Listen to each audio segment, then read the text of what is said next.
you wouldn't have put out there because you've had more self-discovery now. So maybe you'd be able to now. Okay, so recently I did put something, but I guess this is something I'm okay talking about now because it happened years ago. Okay. But this goes back to my school days sort of thing. Yeah. I've never actually said the entire story before, because as in on a podcast or anything. I guess I'm gonna do it now. But yeah, just rough cuts. I was talking about it this morning with a friend actually, and it was like it was my birthday. And I was getting back on the school bus and everything, and like I could see the people in front of me watching a video of me on a competition and mocking me for it. But it was like behind my back, like people couldn't actually see what it was. And obviously I asked, I was like, what's going on? And they were just nothing. And I was like, is it that video? And because I could actually see it, but I could kind of make out from the situation. And then I walked off the bus and I could actually see the video then, and I knew it was me. And I was like, is this what I'm having to do with on my birthday as well? I went home crying and I was like, do I really want to be taking this career? What were they saying when they were mocking? I don't remember too clearly. I just remember that they were laughing at me, or because I don't know how old I was. I think I was like, well, at this point, I think I was about 16 or 17. But they were laughing at a video from when I was 13 or something at a competition. Fairs. And fair enough, people are gonna mock people. If you're trying to do something unnatural, not unnatural, unconventional, people are gonna mock you for it. But that's kind of been my point where I've just been like, that used to be my life, or people probably still do it now. I don't know, but probably, it's 100%. People are watching that 13-year video right now. Probably. Before they click onto this.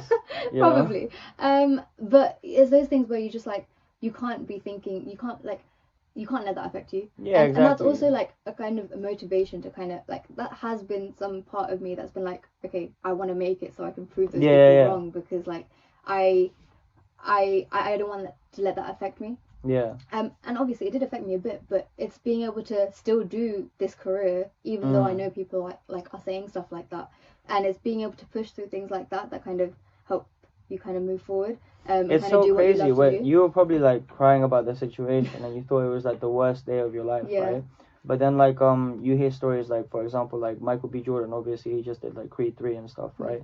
And when he was in school handing out his headshots and stuff, right, people were mocking him, calling him corny. There was a specific girl who said he was corny, and then fast forward till now, he's on the red carpet basically saying, so what did you say about me before?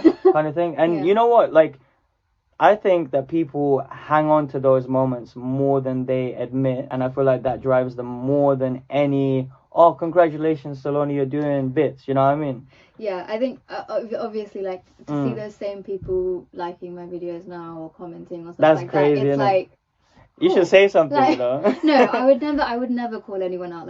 That's not. Don't you ever feel a little mischievous one day and you're maybe I should do it. No. Maybe my management team will see this shit, you know what I'm saying? No, I don't. Come on, you never have one moment where you're maybe No, I've not, because I'd rather not put myself in that situation. Yeah, fair. So, what I'm getting from that is you don't really like confrontation, No, not really. Yeah. I'd like to stay away. I like to leave a level of peace where I can. Exactly. But yeah, I guess, I don't know, I don't think that's, well, whatever I just said, I don't know if that's exactly kind of giving you a representation of a down day. I think that's...